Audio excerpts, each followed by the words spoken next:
Hello, everybody, and welcome to another live stream. This is the 44th live stream, believe it or not, that we've done. And as I've mentioned before, I will keep doing the live streams as long as people enjoy them, watch them, and so on. And loads of people already in here, people from the US, all over the US, Switzerland, and so on and so forth. And we'll come to that in a bit. So I'm not going to do a long preamble. We're going to get straight into the questions. Just a reminder that if you do have a question, this whole live stream is driven by the people who are here right now watching. Loads of questions that I need to get to already. Remember, leave your question or topic you want me to talk about, and I will try and make sure in the next 60 minutes that we get to it.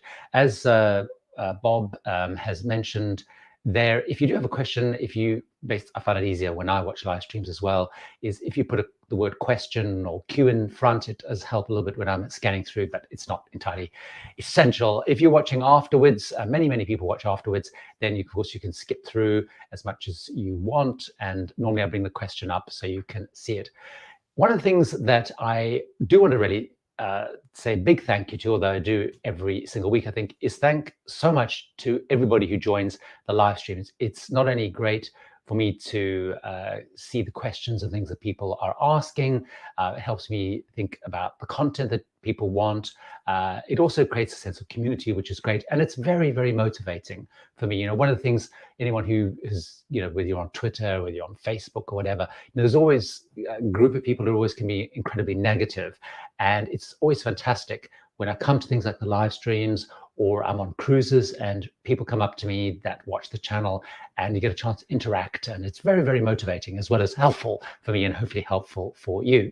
So as I said, let's get straight into the questions this week. The plan, as I said, is I'm going to keep doing the live streams every single week, ideally on the Saturday, because that seems to work quite well. There will be a break of live streams in November, more on that later, but we will keep going. So let's get through the questions, because there's lots of stuff here, both about ocean and river cruising, quite a few questions about river cruising. And actually it's interesting because I've seen quite a lot of people watching more river cruising videos recently. So there's clearly a big interest growing in river cruising, and it's interesting to see lots of questions. And I have some more river cruising videos coming up in the next week or two. So let's get straight stuck in. First of all, let's kick off with Barry. Good to see you again, Barry. Barry, and as a couple of other people have ddone, have commented on the fact that the US has said, although at the moment it's a tweet, but it's from a spokesperson in the White House. But anyway, confirming that from, I think it's November the 8th, the plan is to open the borders. So we now have a date. What we don't have yet is, I guess, a full document on what that's going to entail, exactly what vaccines, although we know from the CDC, as other people commented, that it's going to be World Health Organization approved or accepted vaccines. We don't know what the passenger locator form is exactly going to look like, and so on and so forth. But the good news is we have a date and people can start planning. So it does have an effect. I guess Barry's talking about arriving on the 18th. I'm not sure, Barry, I can't remember whether you're flying in and joining a cruise or whether you're doing a transatlantic. Still, a couple of people have found in the UK and the EU, by the way, that they have had their transatlantics cancelled. So Seabourn is the most recent of that. They've cancelled all UK and EU passengers off their transatlantic because, although there's a date now appeared, the specifics are not there, and they don't want to set sail until they're really clear about what the specifics are, because there's been nuances around what tests or whatever. So the great news is that it's on, and the great news is that, it looks like things will open pretty quickly now, and so people can start planning. So that's really, really great news.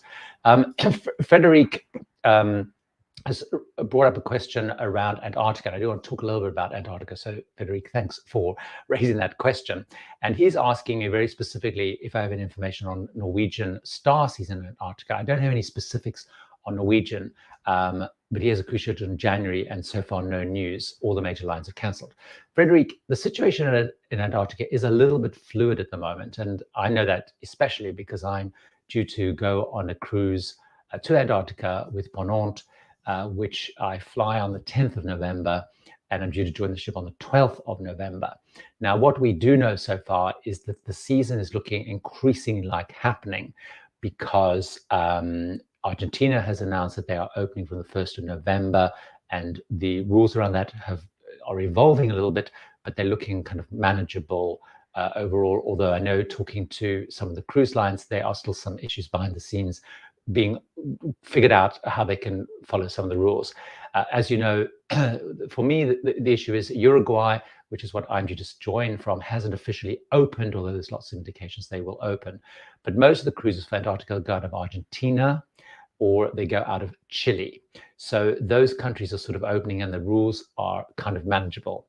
Now, to your point, Frederica's question specifically, is not all lines have been able to finally lock down what they're doing. So you're right, quite a few of the lines have cancelled sailings or moved them into January, starting in January. So your point that you have a cruise starting in January could be to your advantage.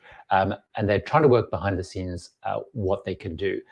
Overall, bookings have been talking to some of the agent that I use, Polar Routes.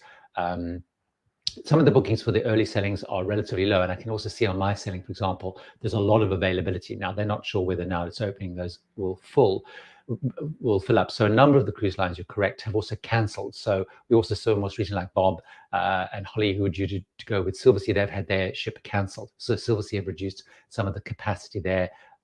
We've seen Hurtigruten reduce capacity, and so on and so forth. So the reason you haven't heard anything is because they're still really working through that whole thing. But I think you're going to hear pretty soon, now that there's some clarity around what is and isn't opening.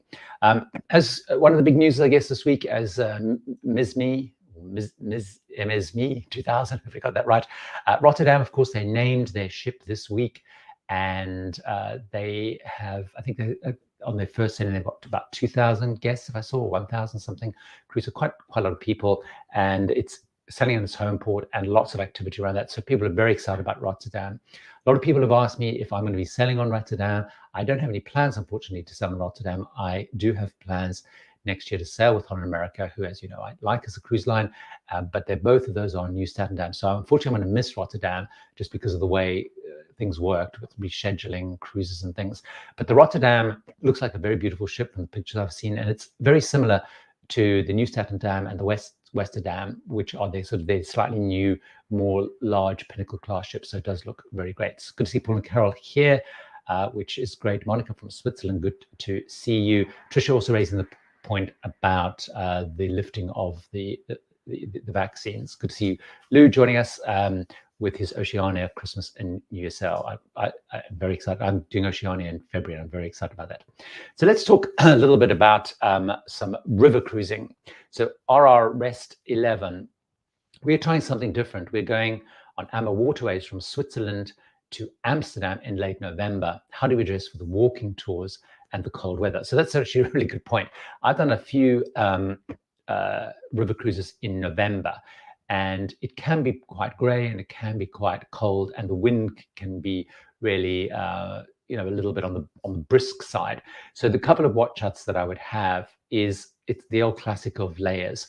So because it can be fairly variable during November, but it generally is, it's that sort of shift more into winter. Certainly that's what I found on the rivers. So layers is really, really important. Also, it can be a little bit damp at times. So one of the things that I do is something kind of an outer layer that's kind of waterproof. So what I found worked really well is actually some sort of, it's almost not quite Antarctic weather, but some sort of base kind of level, like a little t-shirt or something over that, maybe a jumper, and a sort of a good puffy jacket, hat and gloves. And if your puffer jacket is a little bit waterproof, or certainly Amber waterways have umbrellas on the ship, it's not that it's raining, but it's a little bit damp. That is the key. I would say hat and gloves, particularly on the walking tours, particularly when you set off, but also stuff that you can kind of strip off and leave in the bus. And again, always really important, good walking shoes, particularly, it's not particularly icy at that time of the year, but some good solid kind of walking shoes that you've definitely worn in. I've been on a couple of cruises where people have kind of bought some nice new comfortable shoes to wear. But it's a great time actually to go river cruising. It can be a little bit grayish. I found it's like, for making videos about river cruising, November's not a great time to go because the skies can be a little bit gray. But then I have also been when it's very blue, but it tends to be a kind of a grayish time. But really nice. And Amber Waterways is a fantastic, really, really fantastic cruise line. I really like Amber Waterways, so it's a great choice. Now, somebody asked me a little bit later, Tricia, I haven't seen you comment on Scenic river cruises. and that's in one of the top. We booked to go next August on the Douro River Cruise with them. What's your thought on Scenic? So it's a great point, Tricia. I haven't spoken a lot, you're right, about Scenic. And the reason for that is very simple. I have seen their ships, a couple of their ships, when I've been to some river cruising events, which were held once in Amsterdam, twice in Amsterdam, and once in Paris that I went to through CLEAR, the Cruise Line Association. But I've never actually cruised myself on a Scenic cruise, but it's one that I would like to try. So Scenic is ultimately, although the ownership keeps changing a little bit, but it's ultimately sort of an Australian company, and they have two river cruise brands. They have Scenic and they have Emerald. So Scenic is kind of their 5-star. So you're right. They think they compete with things like their Uni World, Amber Waterways. I guess Crystal, because Crystal's sort of a 5-star kind of thing. They sort of see them as being the real top end side. And then they have Emerald, which is, I guess, more their 4-star, which would be closer to, in my view anyway, Viking. I think Viking probably see themselves more as 5-star, but more close to a Viking experience, an Avalon kind of experience, maybe a Narosa to a degree. So Scenic is certainly very top drawer, if you like, if that's the right expression. Their ships are very beautiful. They are quite contemporary. So actually compared to other cruise lines, which are a little bit more on the traditional side, or very blingy, if you like, from a Uniworld perspective, they're very plush, very high quality, and quite sort of modern looking ships. And they have a reputation for really good food. I haven't eaten on them, but certainly the reason I haven't done it is I don't have as much first-hand experience, but I know quite a few people have been on Scenic and really, really like Scenic. So I think that's a great choice. And Douro is a fantastic, because also on the Douro, the ships tend to be a little bit smaller as well, although not that the ship's particularly big on like the Rhine and stuff, but it's a really, really, really nice itinerary. So it'll be great to see how you get on with that one. So let's see. So I've done that. Blah blah blah blah blah. So Jackie's asking a question. I'm traveling to Southampton by coach. I've heard that if one person tests positive, everyone on the coach was denied boarding. Do you know if this is the case or not? So certainly I haven't heard of that happening as such. So I haven't heard that, and I haven't seen that as part of the protocols. But you're right. Often traveling groups are, certainly historically, have been more kind of isolated.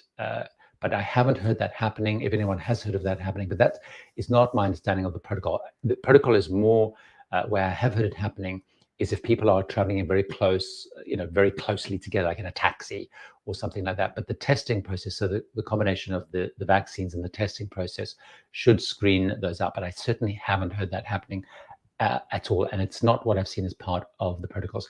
It's the testing, the specific testing. What they do tend to do, though, if normally is people in the travel party could be, often because we don't want to, if one of them tests positive, then they don't want to go anyway. That's more of the issue. Heather's here again today. Sarah's here as well. Hi, good to see you, Sarah. Okay, Andy and Kirsty asking the question, which is good. When are you updating your list of cruise vlog channels on your website? We just hit 7K. So first of all, Andy and Kirsty, good. Thanks for being here. Secondly, congratulations on your 7K. And I think I did actually see that you'd hit that. So I did actually update the list. So for people who don't know what this is about. So what I would do is on my website, I have a tab on the top. So if you go to the website, tipsfortravelers.com, travelers spelled with 2 L's, the UK/Canadian way, not the American way. And I have a little tab there, which is called Top Vloggers or something like that. And what I do is every quarter or so, I update the list. So a lot of people contact me with ones I'm missing, and then I update on there the subscribers and the all-time view count. And the reason I use those two measures is they are publicly available. So the subscribers, if you go to anyone's channel, you can see the subscribers, although a few channels I can't see subscribers because in the YouTube settings, you can set it so that no one can see your number of subscribers. And then all-time views, or actually more recently monthly views, I can see through a site which is called Social Blade, which is available to everybody. It's if you've got like a Chrome or I think it only works on Chrome, you can install a little plug and it will show you people's views as well and subscribers over time, if you're a bit geeky like me. So anyway, my idea was to create a list of all of the cruise channels, partly just so I knew who they were and I was following them. And then I thought, well, I may as well put that data in. So what I try and do also is it hopefully gives some exposure to smaller channels or new channels. So most of the people you'll find on there, I think it's up to about 88 channels now that I know of or have contacted me. And so I updated actually at the end of September. So on my actual site, I have an update on that tab and in Kirsty. And I can't remember whether you were 7K, probably because if you've only hit them the last week, it won't be there. So it has updated, but I haven't done a post updating it just because then I went off on my cruise and I haven't done it. So I update them every quarter because it's quite a big job to do it. But it's certainly, I would encourage people to take a look at that because you might find some very interesting new channels. So so that's what watching ads to get to Gary. So this is probably what happens is if you've been watching ads, you should be able to skip them, by the way, if you want to skip them. Although if you don't skip them, I get some cut as well. But anyway, so yeah, it sometimes runs ad just before it comes on, but you should be able to stop. Oh, here we go. Tricia's asked me on Scenic River Cruise. I didn't see it. Hopefully I've answered that question. So let's have a look. Silky or Silke, booking a British Isles cruise for 2022, leaning towards Silversea. Are there excursions good? What are you hearing about ports being open to tours? Thanks from Canada. So it's actually great, I guess. We're seeing more and more Canadians, of course, being able to look to travel much more, do cruising much more. I guess you Canadians were able to come into the UK, so you could have, but you couldn't join any UK cruises up until now. And of course, now that the borders are opening with the US, that's pretty exciting. So in terms of British Isle cruises for 2022, there are a huge actually amount of options now, and Silversea are definitely a great option. So I guess what you're saying is you're looking for a kind of a luxury, ultra luxury line. So other ones to take a look at as well. So Silversea is a great cruise line, so I'm not saying don't use Silversea, but also take a look at Viking. Viking, although they're not sort of quite as ultra luxury, but they're very luxurious, they do some very nice UK itineraries, and the advantage they have is they do quite a few of them, so you might find more choice around the timings that you do those. So they have a very nice itinerary. Then you also have Princess have ships based out of Southampton, and they sell basically a British Isles route. Now that may not appeal to you because it's a much bigger ship, so that they may not be what you're looking for. But you've got lots of other lines as well. So Silversea definitely great. Excursions are what I've seen, generally speaking, is the excursions that all of the lines offer, to be honest, are pretty similar. So because, if they're calling at Liverpool or they're calling in at Greenock for Glasgow or wherever they're calling in, there are only certain things that you're going to do there. So whenever I've been on British Isles cruises, I found actually when I look at the excursions, they're all relatively similar. So then they're all pretty good because they'll go to all of the kind of the key things you want to go to. What I did find, if you go on a line like Viking, for example, there were a few slight differences there, only because Viking have included tours. So they've sometimes done a specific deal with stuff that may or may not be a normal excursion route, a particular house or something, which just isn't generally open all year round for loads and loads of people. But one of the things that you might want to take a look at, which is a complete aside, is some of the lines, depending on when Highclere House is open. If you're a Downton Abbey fan, watch out for those that run tours to Highclere House. Highclere House is fascinating, particularly if you're a Downton Abbey fan. That's a sort of complete irrelevant aside. So the ports are open to tours. Already now, all of the lines calling on the UK ports are, people can get off, they can tour, because in the UK, since whenever, July, whatever, all the pretty much coronavirus restrictions were lifted. So, social distancing, compulsory mask wearing, all that stuff, everything is kind of open. Now, hopefully, as we head through winter, that will all stay fine. But at the moment, everything is kind of open. So you don't need to really worry about that. James with QR code, James Standwick, I hope I pronounced it good, QQQ. Triple question. Heading to the UK for a cruise, I see cheap £1 COVID testing. Is it a valid test? I would be extremely surprised if it is, to be honest. So if you're coming into the UK at the moment, just for people, just to explain what James is asking about, is at the moment, if you're fully vaccinated, coming into the UK, you can now come in, I think, with the exception of 7 countries. There used to be nearly 50 countries. There's only 7 countries which are on the red list. So other than those 7 countries, when you come into the UK, if you're fully vaccinated, you do a passenger locator form where you talk about your vaccinations, and you have to have on there a code, a reference for a day 2 test. Now, the day 2 test was a PCR test up until imminently, and now it's going to be switching into an antigen test, which is much cheaper. So the PCR tests, you know, when I came back from Greece, I think our PCR test was, I can't remember, £70 or something like that. Once you're into antigen, it's probably going to go much lower, like £20, £30. So, James, I would avoid that £1 thing. What I would recommend is you can also look on sites like Gov.uk. So the official government site does list kind of approved suppliers. So that's one good way to go. The other way to go is based on your cruise, on your airline. So if you're flying into the UK, now if you're not flying on British Airways, you might want to go into British Airways site and just search British Airways COVID tests, or something like that, on Google or whatever. And what they have is British Airways have a number of their recommended suppliers, which they have found to be reliable and relatively inexpensive. And some of them have a code where you can get a lower price. So I would recommend to do that. I would avoid the £1 test, but definitely the price are coming down.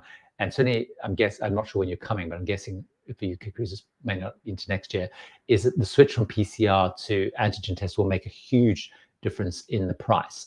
So hopefully that helps.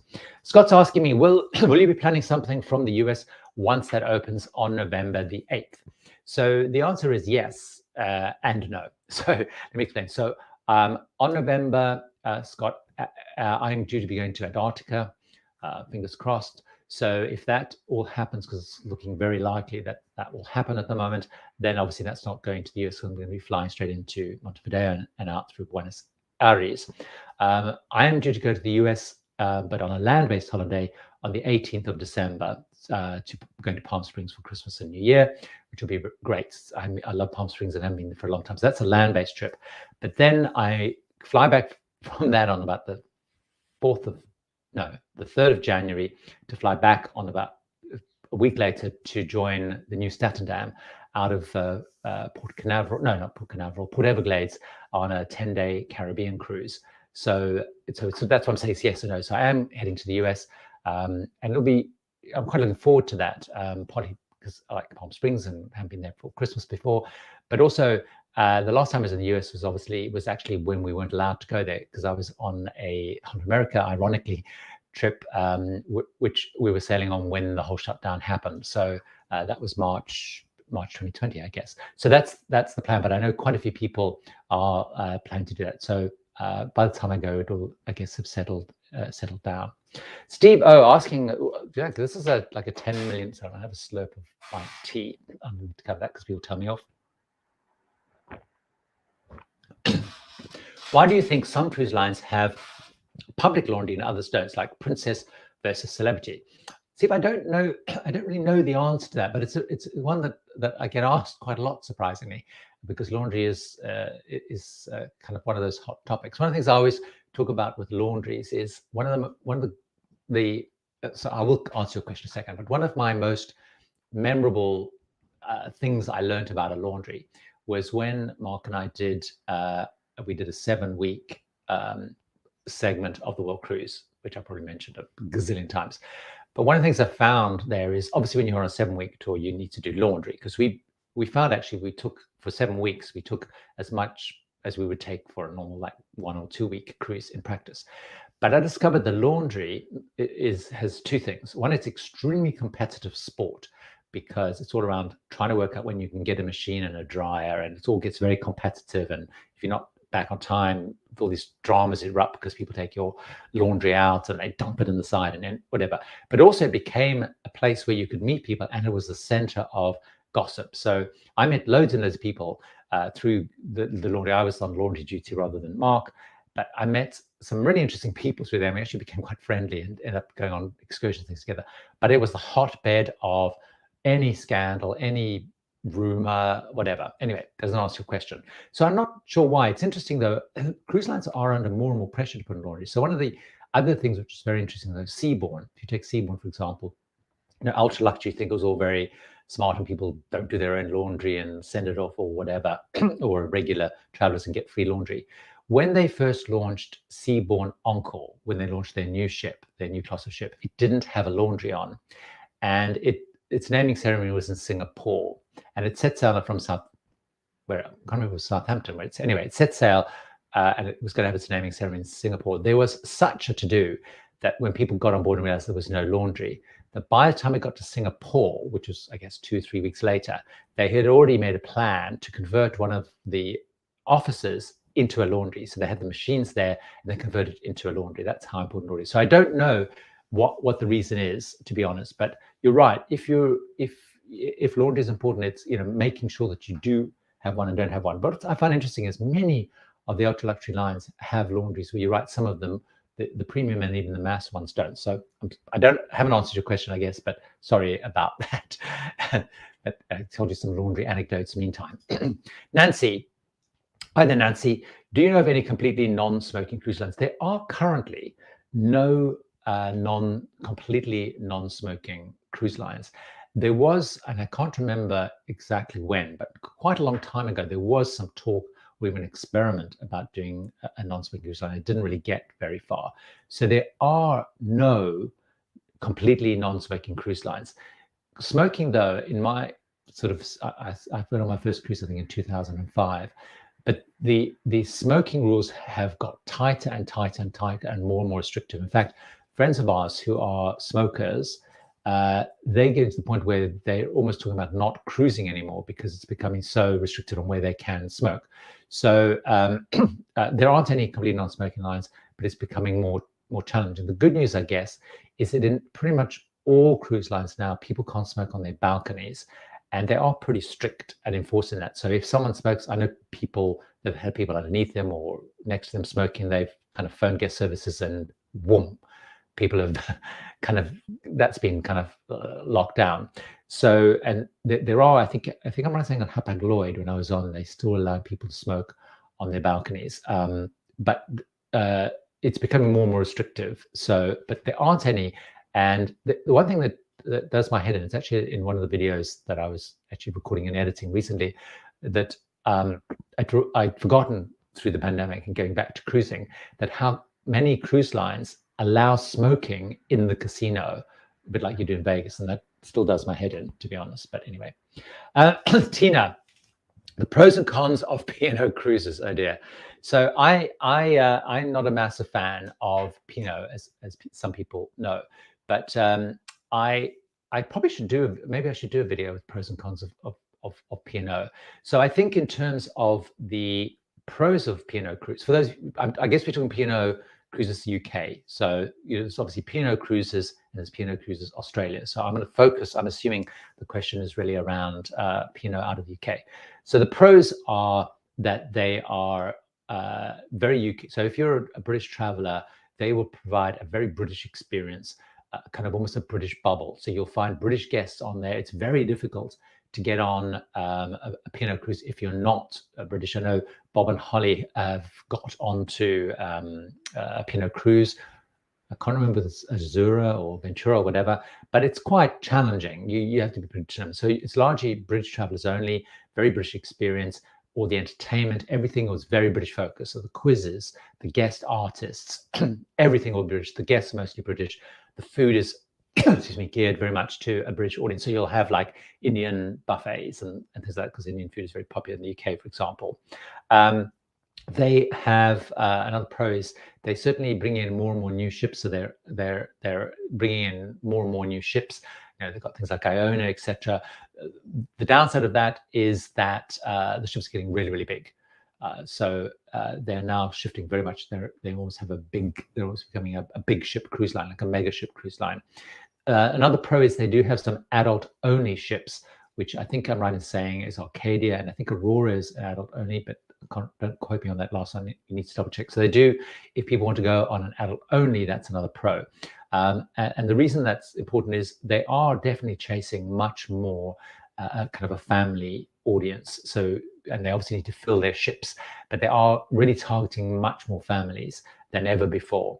Another pro, if you like it, is they still have a fairly traditional cruising experience. So they do have dress codes where on formal nights you are expected to wear black tie, tuxedo, if you want to, depending on which terminology you like, fancy gowns from a lady's perspective, and they are pretty strict in dress code. So they do have very much, that kind of experience. I would say in terms of cons, I think their food, to be honest with you, is pretty average. I don't think their food is particularly amazing, particularly in the main dining venues and the buffet. They do have some quite interesting specialty restaurants, which are pretty good. But overall, I think their food is okay. And I think in the category they operate, which is the more premium side, I think other lines do it better. I think, Celebrity, Holland America, Princess, I think I'll beat them on the food. I think in terms of service, I think their service is okay. I think they're not as good as other lines. They have, it's very interesting. They have predominantly Indian crew, and they have massive big recruiting centers in India specifically. So you'll find often very big Indian representation. It's a different style, so in my view. So, if you're used to Filipinos, Indonesians, whatever, it's a different sort of service etiquette. So the service is fine. It's whatever. So let's think. The other process, if you want to do selling out of the UK, they obviously have lots and lots of options. They do, Norwegian Fords, the Med. But if you're going to the Med, of course, you've got that whole 2 or 3 days to get into the Med. They do fly cruises as well. So if you're interested in the Caribbean, they do pretty good packages where they have charter flights out and so on. So hopefully that's given a kind of a jog through. Edna is asking, linked back to the question is, no, they haven't uncancelled the people, and the reason is that logistically it's still what I'm hearing is it's very, very difficult, because there is no detail on specifically what is going to be required. What testing exactly you're going to need, what so the ship can be ready for that. So at the moment they haven't uncancelled them, and what I'm hearing is there's no plans to uncancel them. Now that may change in the next week or two as more details come through, but at the moment all we have is a tweet saying that they're opening. So that's the that's the thing. Sorry, I jumped. So hopefully that's the answer. So if that changes, I will definitely keep it, because there's quite a few people that are asking that question as well. So let's go back. Someone I've missed something. I feel like I'm missing some comments on here that seem to have gone. Yeah, Steve. So someone else asked a question around what cruises I am going on. So I do. You're right. I have on my website. Again, I can't remember the tab's called. I think it's upcoming cruises. It used to be called Cruise with Me, and I thought it's probably the wrong title. It's probably confusing people that thought I was trying to sell cruises. But I do have a list of cruises that I'm on. So every cruise that I've got booked is on there. And it's quite a lot, which when I look at it, I get quite excited at those. So yes, so if you're interested in what cruises I'm on, and it's always great to to meet people on a cruise, but I do have a list. I do have a list there of the cruises. So for some reason I'm seeing that I feel like I'm getting behind on cruises. So I'm now just double checking on here. So laundry I've done. Oh, someone's asking a question. Someone's asking questions around the Wave Awards last night. So last night, the World of Cruising had their Wave Awards last night, which I went to. It was the first kind of big event. It wasn't as big as it normally was, and was asking. So basically, yeah. So people are asking, can the public go? It's basically a trade event, and it's kind of, if you're cynical, it's a money-making event. So people have to pay to enter most of the awards. Not all. Some of the few public ones where they have like bloggers like me and stuff, and people vote for those. But most of those, the various cruise lines pay, and then they sell a table. So it's very much an industry event. It's not really a kind of a public event at all. And someone asking, Tim's asking, I can't bring the question up for some reason. It's not showing up on here. So Tim's asked the question. I'm beginning to wonder how long the testing and mask wearing will continue on cruising, plus limited capacity, hopefully not much longer. How good are the cruise lines with info on this? So Tim, it's interesting because I'm not seeing any real shift yet on that issue. And that's driven by a couple of things. I think it's driven by the requirements in many countries. Still, I mean, they also have to have a certain amount of cabins allocated for both isolation and for quarantining. So straight away, that takes up some of the capacity. You know, one of the things that's really important to note, Tim, is that there are COVID outbreaks or COVID cases happening on cruises currently relatively frequently, despite the fact that there are PCR testing or you know, testing before, and of course people are double vaccinated on many cruises. So for example, when I was on Ovation, the week before last, there were 8 or 9 people who tested positive for COVID, another 9 people who were traveling with them. So 15 people in all were disembarked in Rhodes and went into quarantining. 2 of the other cruises that I've been on since shutdown, there were cases of COVID, because of course, with people are off, you know, going on tours, etc., they may contract it. Now, the good news, of course, is unlike pre-pandemic, it didn't spread very widely. People don't get that ill. So the people who actually sent off into quarantine as part of the protocol, they kind of got, you know, they were fine. They weren't taken off in ambulances, whatever. So I think there's still a degree of cautiousness around that. Now, on Ovation, which was a relatively high number, it had a no mask policy at the time because it was a test with the Greek government. So I think there's still a lot of sensitivity around it. And there have been some, you know, like MSC Virtuosa in the UK had a pretty poor record with what happened when they didn't really enforce some of the protocols. The numbers were pretty high. So I think there's still a degree of sensitivity around lifting the protocols. Also, to be honest with you, that what they're seeing, what they're reporting anyway, is there's still quite a high percentage of travelers that are and cruisers who are actually supportive of some of those restrictions. So I don't know. The cruise lines don't seem in a massive big hurry to lift them. So I don't know when that's going to happen.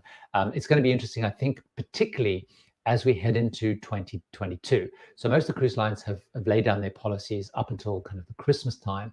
What we haven't seen is heading into next year. We have seen many cruise lines extending their vaccine rule, some of them permanently. Like if you go into Azamara or Oceania, it's kind of baked into all their stuff. Cunard, for example, have said that only vaccinated people can travel until April next year on their ships and so on. So some of those protocols are kind of rolling over. So I guess we don't know. How good are the cruise lines? They are pretty good at this. You know, every cruise line at the top of their website, you will see a little thing, you know, which is the latest policies. And I keep saying you've got to keep checking those because they change. You know, so Bob and Holly were on, for example, Innocence Abroad. They're on Ovation a couple of weeks before us. You know, they had one set of rules.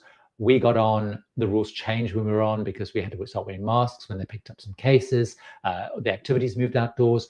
The cruise after that still had masks, but activities moved back indoors, and so on and so forth. So they keep changing. So you know, we will keep. I think it will keep changing.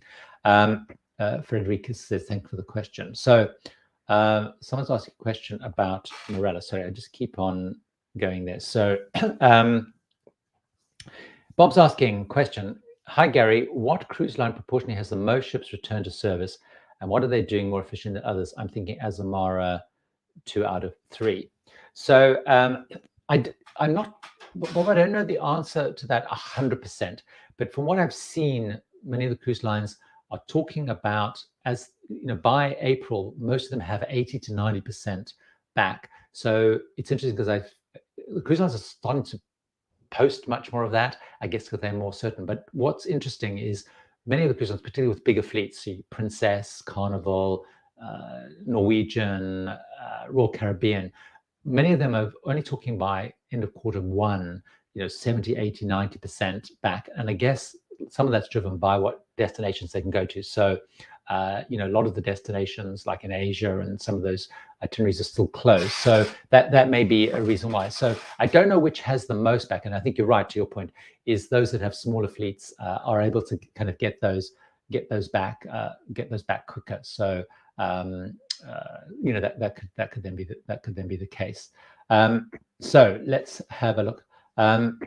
People are asking a little bit about Morella, so I'll touch a little bit on Morella. I know that Carol and Paul have answered that. So Morella, as Carol said, is a more value UK-based line. It's actually TUI Cruises, so it's owned by TUI. It used to be called, I think, TUI. They changed the name to Marella, focusing very much at the UK market. So it's a bit like, if you're a P&O fan or whatever, it's a kind of a more value proposition. All their ships are all celebrity ships, which have been done up. So they've just announced, as Paul was saying, that they bring another ship in, which they're also planning to start doing some sailings out of the US. So it's a TUI cruise. And TUI Cruise is a joint venture between Royal Caribbean and TUI. So it's a 50-50 kind of joint venture. So that's also why a lot of the ships get moved. So their most recent ship they're getting, I think, I can't remember which was a celebrity ship, was it Celebrity Century, which then became Mein Schiff, which is also a TUI joint venture with Royal Caribbean, and then that's going to become a Marella one as well. So Heather's asking the question, good to see you again, Heather. How likely do you think it is that testing will be gone by January 2023? I would like to book a Disney cruise on Monday when early 2023 bookings are open for my Castaway Club status. So let me have a little thing up this frog ring. Again, Heather, I don't know. So your question is how likely I think. Again, I think it's going to hinge enormously on what the different regions are doing, because the health authorities in different countries are still very, they really drive a lot of the cruise requirements. I think, my personal view, and again, I have no data on this, I think a lot will depend on what happens as we head through the winter period. With case numbers, Delta variant, or any other variants. Again, I'm not seeing a huge rush or a lot of energy for dropping the testing process, because I guess the objective of the cruise lines is to maximize the chance of not getting people on board with any kind of COVID at all. So there seems not a lot of energy to drop the testing. And I think they've also got a rhythm of testing going. So, and I think the other thing, that the reason that I think that is, we're seeing as countries have their policies, most countries or many countries are requiring testing as part of that. So, when the US opens on November the 8th, they made it very clear that you will have to have a test. Now, we don't yet know, is it a PCR test, an antigen test, before you go into the US. We've seen many countries in Europe, some people, as they go between countries, are having to have tests on board before you get to Italy or whatever, so the whole testing is, until I guess the countries and the ports are calmer on that, I think is probably the case. Love Cruising asked the question, is it too late to book a Christmas market river cruise in 2021? And which is the most affordable? Now, I haven't seen the exact booking, but generally speaking, bookings are pretty erratic at the moment, and they go in these kind of rush, and as the various markets open. My understanding from what I've seen is it is still possible, but you may be more driven by what is available. But normally you're right to say Christmas river cruises are normally sold out way in advance, because there's a certain amount of capacity, and they are incredibly popular. Now, in terms of in terms of what is the most affordable, one of them to look at is take a look at Crossy Europe. So Crossy Europe is actually, in terms of number of ships, the biggest river cruise operator in Europe. It's owned by the Schnitter family, so it's still privately owned, and they're based in Strasbourg. They have historically been very French, so most of the passengers tend to be French, but they have more recently become a little bit more international. But you may have a high percentage of French people on board, but they will always cater if there's English speakers or German speakers or whatever. They're very adaptable based on who's on board. They are, without a shadow of a doubt, probably the most affordable cruise line. They have a huge river cruise line. They have huge experience, lots of ships, and they give a pretty good experience. They're probably closest, though, if you're looking for a more luxury experience, they're not a luxury experience. They're probably equivalent to saying like a 3-4. They have a basic ship, and they're what they call their premium ships, and it's kind of a equivalent of like a 3-star, 4-star hotel on land experience. Also, though, take a look at things like a Rosa, which is a good option. Take a look at Emerald. But once you start getting into Abalons, Vikings, Uniworlds, they are much more expensive. So those are the ones I would look at. Now, I don't know if you're UK based, but if you're UK based, also take a look at Riviera. Although Riviera, I think, also sell internationally, but Riviera is also a really good a really good really good value, very good value proposition. This is an interesting one. So Lemon Diana, for a first-time cruiser, would you recommend a bigger or a small cruise? It's a great question, Lemon. I'm actually working on, because I realize I haven't done a update video for quite a long time for first-time cruising. So I have been working on that, and so it's really good because I actually talk about cruise lines types rather than size. So for a first-time cruiser, Lemon, I think the answer to the question is a lot of it's going to focus on what's important to you. And the point you're asking, I think, is really critical. The best advice for a first-time cruiser is always absolutely make sure that you get on the right cruise line for you. So if you are the sort of person that likes lots of choice, likes lots of options, want to see a big production show, you want to know that you're going to have a myriad of bars to go to, you're going to have lots of different dining options to go to, you might want to go as far as having crazy things like, you know, a water slide or whatever, then you're talking about the big ship experience. So if you like to go on vacation to a more resort experience, I guess, then definitely go towards the bigger ships, almost the bigger the better.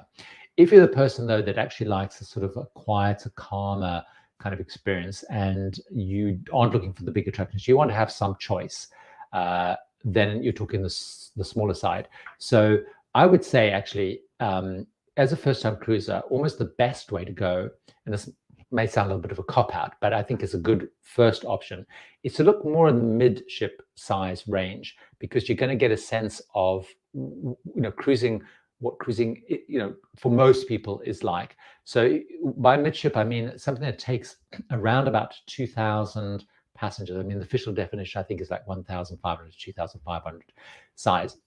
But the advantage of that is you're going to get a good flavor of cruising and what it could be, and then you can think, okay, I want that dialed down or I want that dialed up.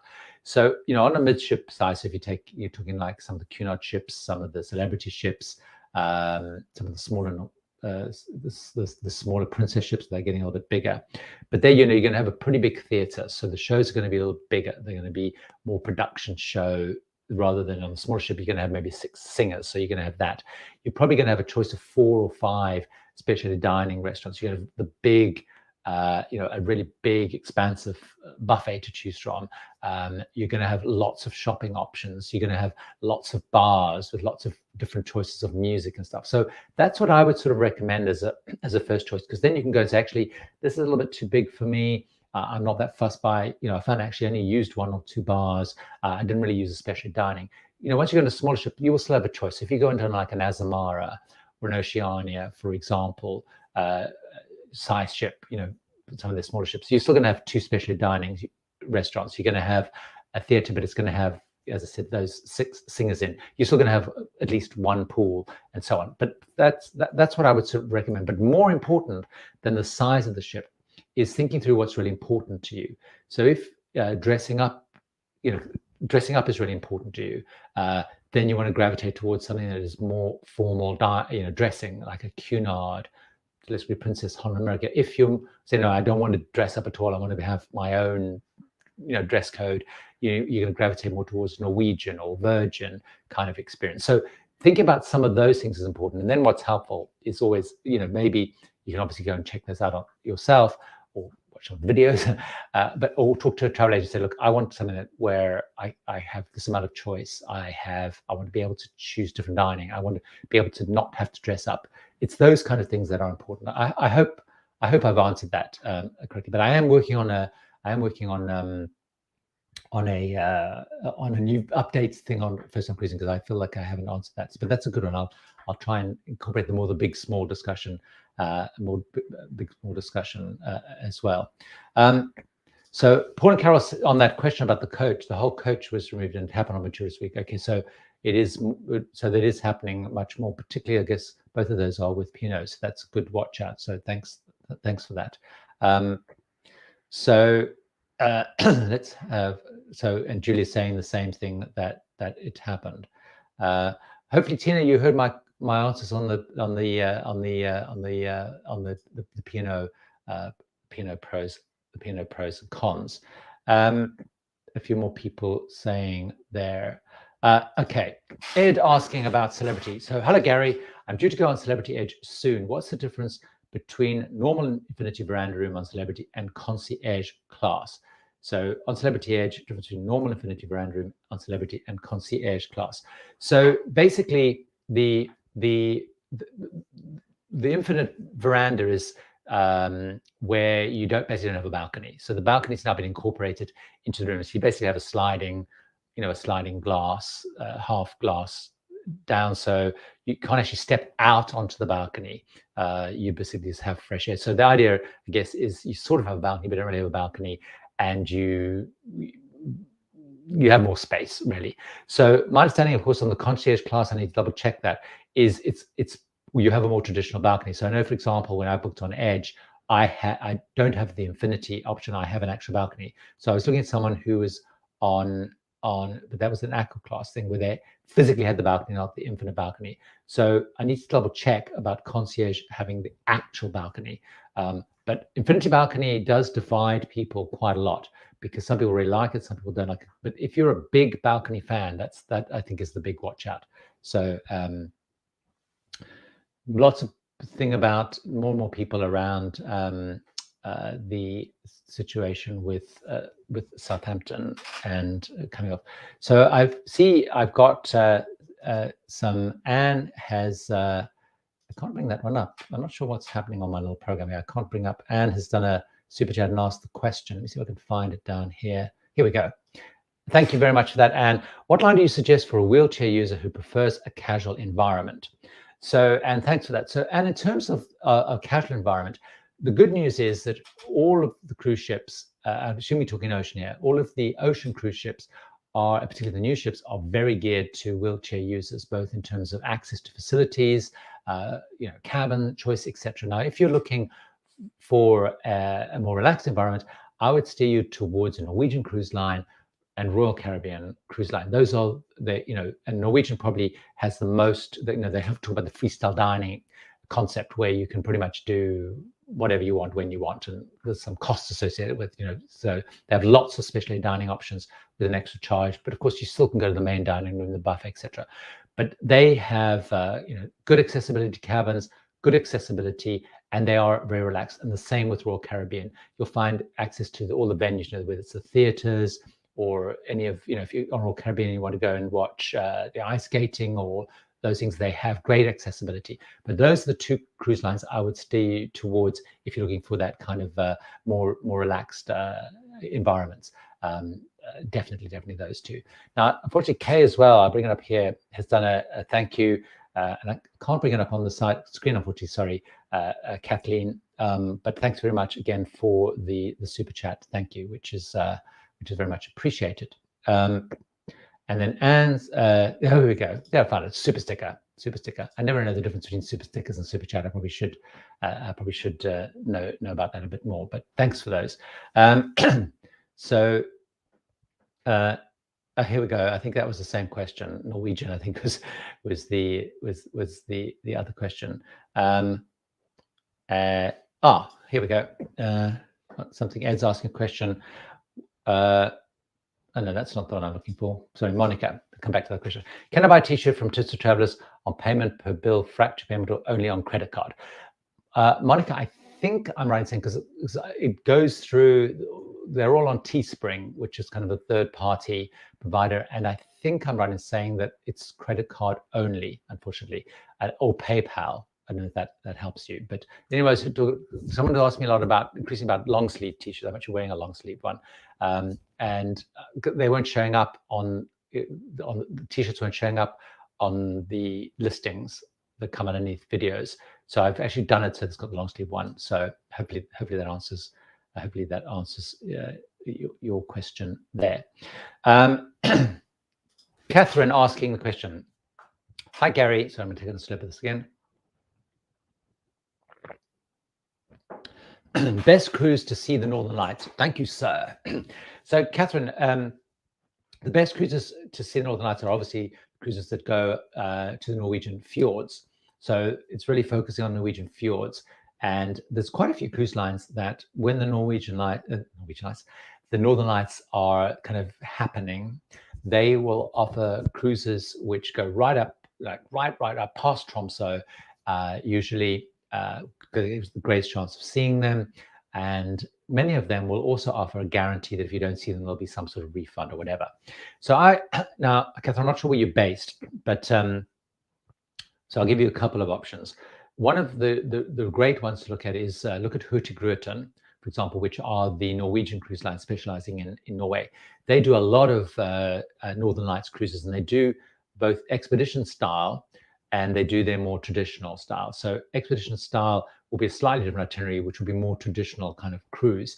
And they have a number of those. If you go to the Hurtigruten site, they have a number of those where they guarantee the Northern Lights or refunds, or they'll keep basically trying until they get there. And they then have their traditional cruises, which go basically up the coast, calling lots of ports, and down.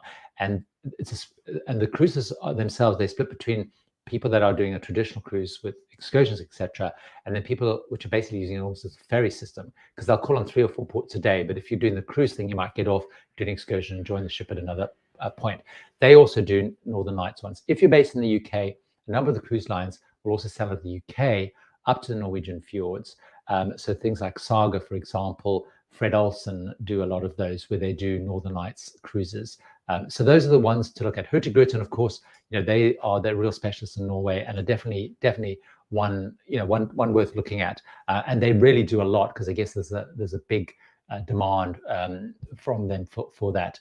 Ryan asking the question. Hi there, Ryan. If you're booking a last-minute booking, departure about a week, do you recommend getting insurance on the cruise? So, Ryan, I would always recommend no. You need to get. I would get insurance at the time of booking. Really, really important. Even though you're booking really late, I tend not to book and recommend not booking insurance with the cruise line because you often get a better deal and, ironically, better coverage by booking very specific cruise coverage. Even though you're booking at last minute, take it out at the time. Make sure it even includes a cancellation. But many cruise lines, particularly post-COVID, are asking for cruise-specific. So that's the thing. Make sure you're getting cruise-specific cover, which is really important, because that does cover things like evacuation from the ship, or if you fall ill and have to be disembarked from the ship to go to hospital or whatever, you break your leg or something and you have to disembark you, that it covers some of those aspects as well. So that's really, really, really important. John asking around, have you heard anything positive or negative about MSC Seashore coming to Florida soon? I haven't, although I have actually seen some stuff around people booking on Seashore, but I'm not really sure. Not really sure about that. Really making the point, always get insurance. Really, really important. I know people who've been on cruises where things have happened, things have happened, they've broken their legs or whatever, had insurance and it's been fine. So that's really important. Patrick on, whoops, quickly. Patrick asking, have you ever been on a cruise ship during New Year's Eve and day? Yes, quite a few times actually, Patrick. Mostly on the same cruise actually. The Cunard do a sailing which goes from the 22nd every year. They've been doing this for decades. Out of New York on the 22nd of December, goes down to the Caribbean. So you're both on Christmas Day and on New Year's Eve and New Year's Day on the ship, and then they get back to New York, I think the 3rd or the 4th. It's a great experience. The great thing, I always say to people, if you go, they often end up being the same, both Christmas and the New Year. The good news is Father Christmas, as I've always found, knows the cruise. He manages to get to every single cruise. So if you are traveling with kids, the good news is Father Christmas makes it. So every Christmas cruise I've been on, he's managed to find us on the ship, which is great. And he appears with his elves, which is fantastic. And that's good to see him. But New Year's is great, and the cruise lines have great parties, balloons and all that stuff. So it's been a pretty great experience. And most of the cruise lines I've been on, they normally aim to have both Christmas Day after New Year's Day as being sea days, so Christmas Eve into the night and the next day being sea days. So that's always it's really good fun. Very, very, very good fun. So I see we've gone through time going, etc. I'll do one quick question. Joe, any recommendations for how to have your first cruise on your honeymoon? Getting married, you are 22 and 24, working tech in November 2022, and don't know what to do, pick or do. So Joe, going on a honeymoon on a cruise is a fantastic experience, and I've met many people on honeymoon going on a cruise. What I would say is, and I'm not sure where you're based. I'm trying to see if I can tell from the spelling where you're based. Let's guess you may be in the US, Joe. One of the things I would recommend is, again, think a lot about what it is that you really want on your honeymoon. Do you want to have a big party ship, or do you want something much smaller and intimate? You want to, kind of a more you and partner experience. One of the things I found a lot of people do with honeymoons is they tend to go for a smaller ship experience, just because they want to make it more intimate, more special. And sometimes people really splash out and they'll go a more premium ship. So they'll go, an Oceania or Azamara or a Seabourn or whatever. But I think the really important thing is, particularly as you're 22 and 24, is focus on what it is that you want. Do you want to be 22 and 24 really partying and having a great time? In which case you may want to go for a ship that is going to give you a more party experience. Norwegian, Royal Caribbean, a Carnival kind of experience. So I would think, like, what do you want to do on your honeymoon? Is that really important?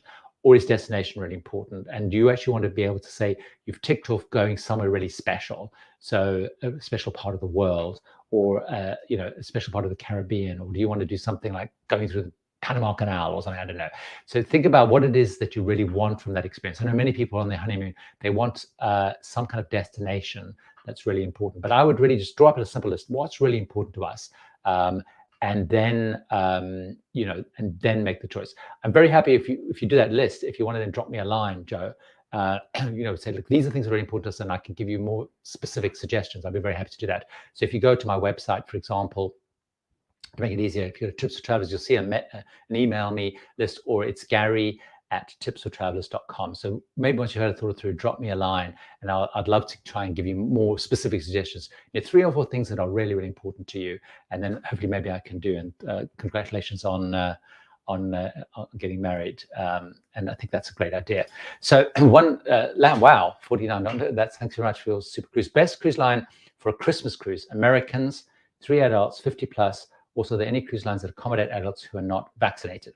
So, Lam, a couple of things. In terms of a best cruise line for Christmas, again, a lot of it hinges around what's important to you. I think if you want to have something that's really high energy, full on kind of Christmas go, sailing out of the US, look at the big, look at Royal Caribbean, look at Norwegian Cruise Line, look at Carnival, because they will cater for the wide range. You'll find stuff for kids to do, you'll find stuff for the adults to do, huge big range. So particularly if you want like really loads of choice, loads of stuff to do, that's what I would do.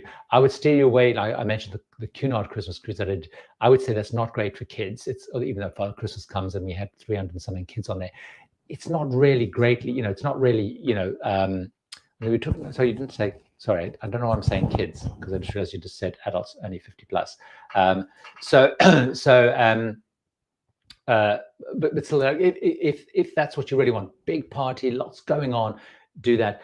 I would say if you're 50 plus though, also, and you want something like that's good, but not quite as high energy, seriously take a look at Holland America and take a look at Princess. From the midship size, they do great 50 plus experience. If you want something a bit more intimate, look at, I don't know if Oceania is selling at Christmas at that time, I need to check, but Oceania Azamara are also great to look at. In terms of those that are not vaccinated, selling out of Florida at the moment, the cruise lines many of the cruise lines are, are to work within the CDC rules, are trying to sell at 95%.